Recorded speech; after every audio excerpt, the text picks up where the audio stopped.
আসসালামু আলাইকুম এভরিওয়ান। আজকে আমি আমার ঈদের ভ্লগ নিয়ে আপনাদের সামনে হাজির হয়ে গেলাম। তো আজকে সকালবেলা উঠেই দেখি ওয়েদারটা ভীষণই সুন্দর, একটা মেঘলা ওয়েদার। এরই মধ্যে আম্মু আমাকে বলল লুচিগুলো বেলে নিতে।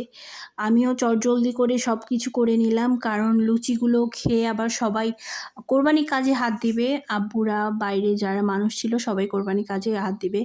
তো এরই মধ্যে আম্মু দেখছি মাংস কষাইতে লেগেছে। এটা হলো মেইনলি খাসির মাংস, বিরিয়ানির জন্য এটা রান্না করা হচ্ছে। এই খাসিটি আমরা কালকে জবাই করেছিলাম, তো আম্মু ওই বিরিয়ানির জন্য এটা চটজলদি করে কষায় নিচ্ছে। এরই মধ্যে দেখি যে বাইরে থেকে চলে আসলো মাংস। তো আমরা মাংস কাটাকাটি করতে লাগলাম, সলিড পিসগুলো নিয়ে নিলাম। তো কারণ এটা দিয়ে আমরা কোপ্তা বানাবো, এবং কোপ্তার জন্য আমরা এরপরে মাংসটা পিষে নিলাম। কারণ আমাদের বাসায় ছোটোবেলা থেকেই দেখে আসছি এটাই যে বাসায় মাংস আসলে প্রথমে আমরা কোপ্তা বানাই।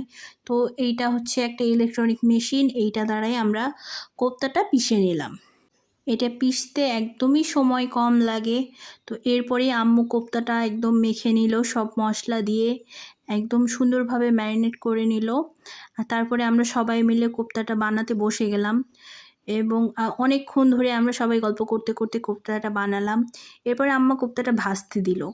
তো কোপ্তা ভাজা হয়ে গেলে আমরা সবাই গরম গরম খেয়ে নিলাম, কারণ প্রথম আমরা খাবার খাই এটা দিয়ে। আমি যেমন সকাল থেকে কিছু খাইনি, তো এই কোপ্তা যখন ভাজা হলো এটা দিয়ে খেলাম।